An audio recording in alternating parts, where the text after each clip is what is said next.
सनदी अधिकारी ही देशाची गाडी सुरळीत चालवे म्हणून नेहमीच प्रयत्नशील असतात. उद्योजक हे देशाच्या प्रगतीला हातभार लावत असतात. जसं बडकमकर सरांनी सांगितलं की आम्ही करतोय. बडकमकर सरांचा 350 करोडच्या आसपास व्यवसाय आहे, आघाडी सरांचा 400 करोड प्लस व्यवसाय आहे. तर हे लोक रोजगार निर्मिती करतायत, देशाला टॅक्स मिळवून देत आहेत, पण त्याचं योग्य नियोजन करायचं काम सनदी अधिकाऱ्यांवर आहे. आज अर्थसंख्येच्या व्यासपीठावर आज योग जुळवून आणण्याचा आम्ही प्रयत्न करीत आहोत. कस्टमचे ऍडिशनल कमिशनर श्री मिलिंद लांजेवार यांना आपण इथे बोलवलेले आहे. त्यांची थोडक्यात ओळख करून देतो. मिलिंद लांजेवार हे भारतीय राजस्व सेवा, याला आपण IRS म्हणतो, चे अधिकारी असून सध्या इंदिरा गांधी आंतरराष्ट्रीय विमानतळावर अतिरिक्त आयुक्त या पदावर कार्यरत आहेत. केंद्रीय लोकसेवा आयोगाची परीक्षा पास झाल्यावर 1998 मध्ये प्रशासकीय सेवेस प्रारंभ केला. आतापर्यंत त्यांनी अनेक महत्त्वाच्या जबाबदाऱ्या पार पाडल्या आहेत. केंद्रीय अर्थ मंत्रालय दिल्ली येथे त्यांनी अपर सचिव म्हणून काम केलं आहे. कर खात्याच्या गुप्तचर विभागात त्यांचे विशेष योगदान आहे, तर काळजी घ्या सगळ्यांनी. बेंगलोर येथे गुप्तचर विभागात काम करताना त्यांनी गुटखा, प्लायवूड या क्षेत्रातील मोठ्या प्रमाणातील कर चुकवेगिरी उघडकीस आणली आहे. यातील एका प्रकरणात तर विक्रमी रुपये 23 करोड रोख रक्कम त्यांच्या नेतृत्वाखाली जप्त करण्यात आली आहे.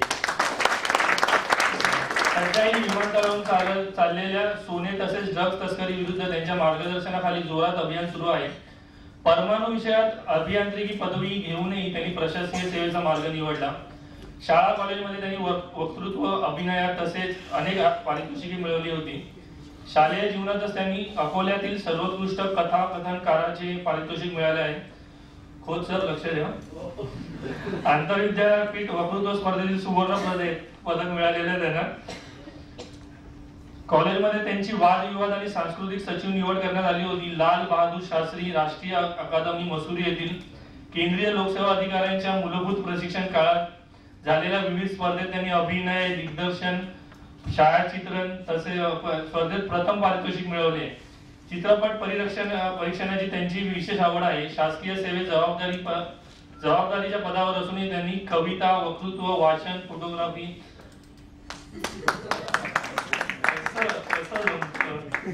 अवघड त्यांच्या पुस्तकं कवितेची प्रकाशित झालेली आहेत.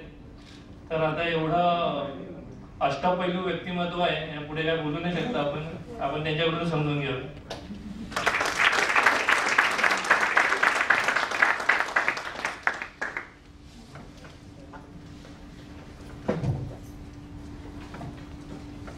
व्यासपीठावरील राजेश अंजेलो,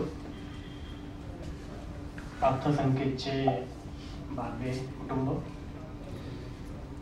नवीन उद्योजक जे पुरस्कारासाठी इथे आले आहेत, आणि माझ्या मित्रांनो, मला खरं तर असं वाटत होतं की मी ऑड मॅन आउट होईल. उद्योजकांना नेहमी गव्हर्नमेंट सर्वंट म्हणजे काहीतरी गडबड आहे, त्यांच्या बिझनेसच्या विरोधात आहे असा एक समज असतो. आणि तो समज खोटा आहे पूर्णपणे असंही नाही, त्यात काही सत्य आहे, मलाही माहीत आहे. आणि मी जेव्हा इथे येत होतो तो हाच विचार करून येत होतो की मी बोलेल काय. तुम्हाला सगळ्यांना माहीत आहे की आता एप्रिलपासून GST येणार आहे आणि आमचं पूर्ण डिपार्टमेंट त्याच्यासाठी झटत आहे. आणि मी थोड्या वेळापूर्वीच आमचं ते ट्रेनिंग सेमिनार सुरू आहे, सेल टॅक्स ऑफिस आणि स्टेट गव्हर्नमेंट आणि सेंट्रल गव्हर्नमेंटचं, ते 2 तास GSTवर बोललो. 1-1.5 तास प्रवास करून इथे आलो. तर मला वाटलं नाही की मी बोलू शकेल. पण हे सगळं वातावरण बघितलं, नवीन उद्योजक बघितले आणि मला तसं वाटलं.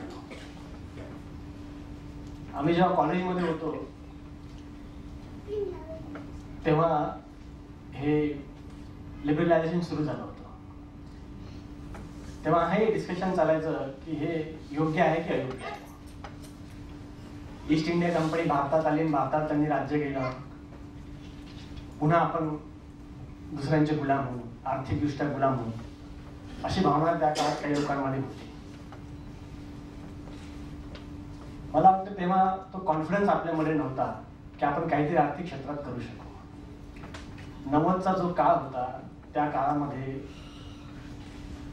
जी आर्थिक व्यवस्था होती, म्हणजे फक्त भारताचीच नाही पूर्ण वर्ल्डची जी आर्थिक व्यवस्था होती, त्यामध्ये USA, युरोप आणि जपान हे इंजिन होते जागतिक अर्थव्यवस्थेची.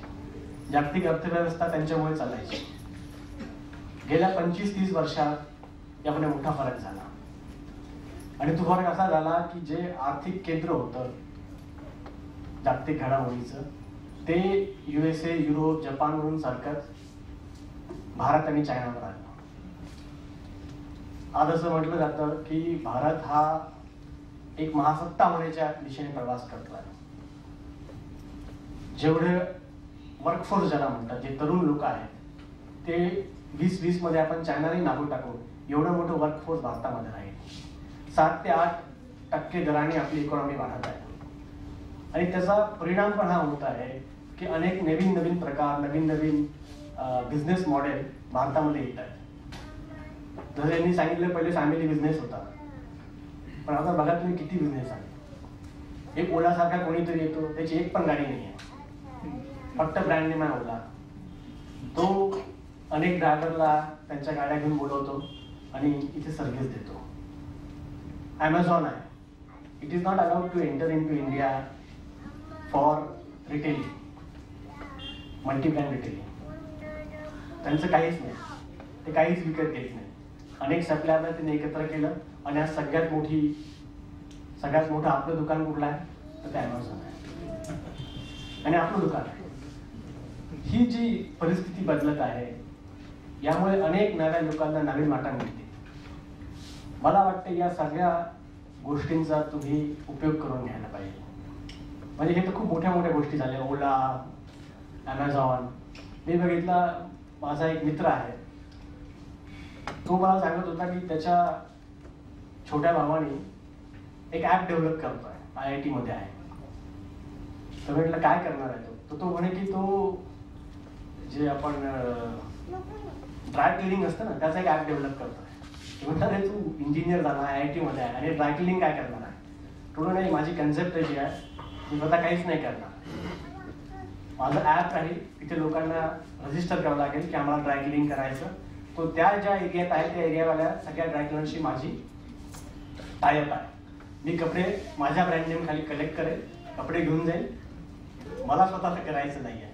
तर ही जी कन्सेप्ट आहे नेटवर्किंगची, ही जी कन्सेप्ट आहे ई कॉमर्सची, अशा नवीन नवीन गोष्टी घडत आहेत. आणि हे घडत असताना जो आमचा परंपरागत बिझनेस आहे त्यामध्ये पण घडत आहे. मला खूप आनंद झाला की काही लोकांनी कृषी क्षेत्रामध्ये काहीतरी करून दाखवतात. मी जेव्हा विदर्भातल्या शेतकऱ्यांना बघतो तेव्हा त्यांना तेच म्हणतो की तुम्हाला आत्महत्या करायची आवश्यकता याच्या करता पडेल कारण तुम्ही एंटरप्रेनर नाही. तुम्ही पश्चिम महाराष्ट्रात जा, प्रत्येक पश्चिम महाराष्ट्र शेतकऱ्याकडे गाई आहे, दूध आहे, दुधाचा धंदा करतात, काहीतरी दुसरं जनावर असतं, त्याला कधी बकरी असते, कधी शेळी असते. तो जोपर्यंत तुम्ही हे करत नाही तोपर्यंत तुमचं कृषी क्षेत्र जे आहे आर्थिक सस्टेनेबल होण्यासाठी या उद्यमशीलतेची आवश्यकता आहे. मी जेव्हा त्यांनी सांगितलं की इंटेलिजन्समध्ये होतो, आम्ही बऱ्याच ठिकाणी रेड मारायचो. मी बँगलोरला होतो आणि माझ्यासोबत मराठी इन्स्पेक्टर पण होता. तो म्हणजे सर बघा आपण मराठी लोक किती संस्कारशील आहे, जितक्याकडे आपण रेड मारल्या तर एक पण मराठी माणूस नव्हता. मी म्हटलं खरं आहे, पण त्यात मला एक खंत पण आहे. याचा अर्थ मराठी माणूस त्याच्याकडे रेड मारा एवढा मोठा झालाच नाही. तर मला वाटतं ते अर्थसंकेतची खूप चांगलं काम करत आहे की एक आर्थिक साक्षरता व्हावी, आपले मराठी लोक आर्थिक क्षेत्रात यावे आणि हे खरोखरच आवश्यक आहे.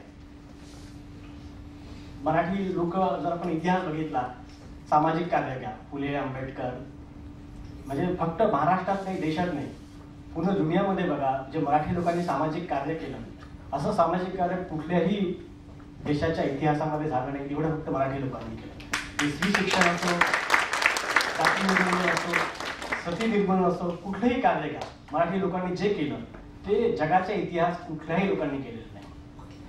तर त्यात सामाजिक कार्यात आपले लोक आहेत. शिवाजी सारखे राज्यकर्ते होते त्यामुळे आपल्याकडे राज्यकर्ते आहेत. शिक्षण याला काही विचारूच नका, 30-30, 40-40 पदव्या आपण घेतो, पण आर्थिक क्षेत्र म्हटलं की आपले नाक मुरडतात. कुठेतरी असं वाटतं की नफा कमवणं हे काहीतरी गुन्हा आहे. मराठी माणसांमध्ये ती खूप आहे की आपल्याला ते जमणारं नाही आहे. त्यामुळे हे जे अर्थसंकेत काम करत आहे, हे जे नवीन उद्योजकांनी जे काम केलं आहे, मला वाटतं ते खूप प्रेरणा देईल बाकी सर्वांना. आणि जसं मी तुम्हाला सांगितलं की मी जो बदल बघितला, जसं पहिले आम्हाला भीती होती की लिबरलायझेशनमुळे काय होईल, काय होणार नाही, पण 20-25 वर्षात जे पण झालं ते चांगलंच झालं. तसं अजून एक आर्थिक बदल येतोय, तो म्हणजे जीएसटी. आज भारत एवढा मोठा राष्ट्र आहे, पण आर्थिकदृष्ट्या जर समजा आपण बघितलं तर 30 राज्य आहेत तर 30 मार्केट आहे. या राज्यातून दुसऱ्या राज्यात गेलं तर तुम्हाला वेगळे कर भरावे लागतात. आपल्या राज्यातील लोकांना जास्त फायदा हवा, दुसऱ्या राज्यातला माल आपल्याकडे कसा जास्त यावा, यामुळे 2 स्टेटमध्ये नेहमी वाद, काही ना काही त्यांचा टॅक्स वॉर चालू असतो. जे इंटर स्टेट टॅक्सेस असतात त्याच्यावर क्रेडिट मिळत नाही. क्रेडिट न मिळाल्यामुळे it becomes a part of the cost of your product. तर हे सगळं दूर होऊन आपली इकॉनॉमी वाढली पाहिजे, GDP वाढला पाहिजे, एक्सपोर्ट वाढलं पाहिजे. वर्ल्ड बँकचा एक रिपोर्ट आहे, त्याच्यानुसार अमेरिकेमध्ये एक ट्रक 800 किलोमीटर रोज चालतो आणि आपल्या भारतात 230 किलोमीटर चालतो. एवढा फरक आहे. याचं कारण जसं की जेव्हा जेव्हा ते रस्त्यावरून जातात, चेकपोस्ट, एंट्री टॅक्स, ते त्यांना थांबावं लागतं. काही काही रोडवर त्यांना परमिशनच नसते दिलं जाणार. त्यामुळे तो त्यांचा वेळ वाया जातो, जे डिझेल वाया जातो, हे सगळं बिझनेसमॅनला, ट्रेडला हानिकारक आहे. आणि GST मध्ये या सगळ्या एंट्री टॅक्स, चेकपोस्ट या सगळ्यांना दूर करण्यात येईल. त्यामुळे असं नाही की ते 800 किलोमीटर चालवतात तर आपण 800 किलोमीटर चालू.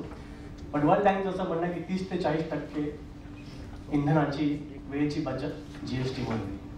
तर मला वाटते GST एक अधिकारी म्हणून, सनदी अधिकारी म्हणून मी तुम्हाला सांगू इच्छितो, जेव्हा आम्ही सर्व्हिसमध्ये आलो, लिबरलायझेशन सुरू झालं होतं आणि तेव्हा आम्हाला हेच सांगण्यात आलं की आतापर्यंत तुम्ही रेग्युलेटर होते, तुम्ही रेग्युलेट करायचे, आता तुम्ही फॅसिलिटेटर आहात ट्रेड अँड इंडस्ट्रीची, तर त्याप्रमाणे वागा. आणि तुम्ही जर बघितलं असेल, जे शंतनू साहेबांनी पण सांगितलं की इंडस्ट्री पुढे आता गव्हर्नमेंटशी डील करणं ही काही खूप मोठं चॅलेंज नाही आहे. हळूहळू ईज ऑफ डुईंग बिझनेस वाढत आहे. आणि मला वाटतं की तुम्हाला जे पण गव्हर्नमेंट असो, ते कुठल्याही पक्षाचं असो, स्टेटचं असो, सेंटरचं असो, सगळ्यांना हे कळतं की जर राज्य चालवायचं आहे तर कर हवा. म्हणजे tax is the heart of every government. आणि तो जर करायचा असेल तर हे आत्ताच नाही, चाणक्याने सांगून ठेवलं होतं की टॅक्स कसा कलेक्ट करावा. त्यांनी सांगितलं होतं कर असा कलेक्ट करावा जसं मधमाशी फुलातून मध काढते आणि फुलाला इजा होत नाही, त्याप्रमाणे तुम्ही बिझनेसमॅनकडून टॅक्स घ्यावा. ही सिंपल फिलॉसॉफी आहे ईज ऑफ डुईंग बिझनेसची, जी चाणक्याने अनेक वर्षापूर्वी त्याच्या अर्थशास्त्रामध्ये सांगितली होती. एक सनदी अधिकारी म्हणून मी तुम्हाला एवढंच सांगू इच्छितो की या सर्व संधीचा तुम्ही वापर करा. गव्हर्नमेंटची अशी इच्छा आहे की हा बिझनेस जेवढा वाढेल, ही आर्थिक शक्ती जेवढी वाढेल, तेवढा सगळ्यांना तो फायदा होईल. फक्त बिझनेसमॅनला फायदा असं होईल असं नाही. तर आपली जी 30% गरीब जनता आहे त्यांच्याकरता जर टॅक्स कलेक्ट करायचा असेल तर आर्थिक सत्ता होणं हे सगळ्यांच्या हिताचं आहे. आणि म्हणून म्हणतो की हे जे या नवीन उद्योजकांना पुरस्कार दिला आहे हे त्यातलं एक खूप मोठं पाऊल आहे. मी आर्थिक संस्थेला पुन्हा एकदा धन्यवाद देतो मला बोलवण्याबद्दल आणि पुन्हा सगळ्यांचं एकदा अभिनंदन करतो. Thank you very much.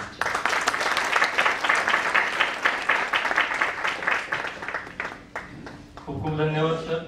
आणि खूप महत्त्वाचा विषय GSTचा सगळ्यांसाठी कळीचा झालेला आहे. तर तुम्ही खूप सोप्या पद्धतीने मांडून सांगितलं. पुन्हा एकदा दळवी साहेबांना आणि बगाडे सरांना त्रास देणार आहे. कृपया त्यांनी व्यासपीठावर येऊन मान्यवरांचा सत्कार करावा. दळवी सर, बगाडे सर आणि रचना मिलिंद.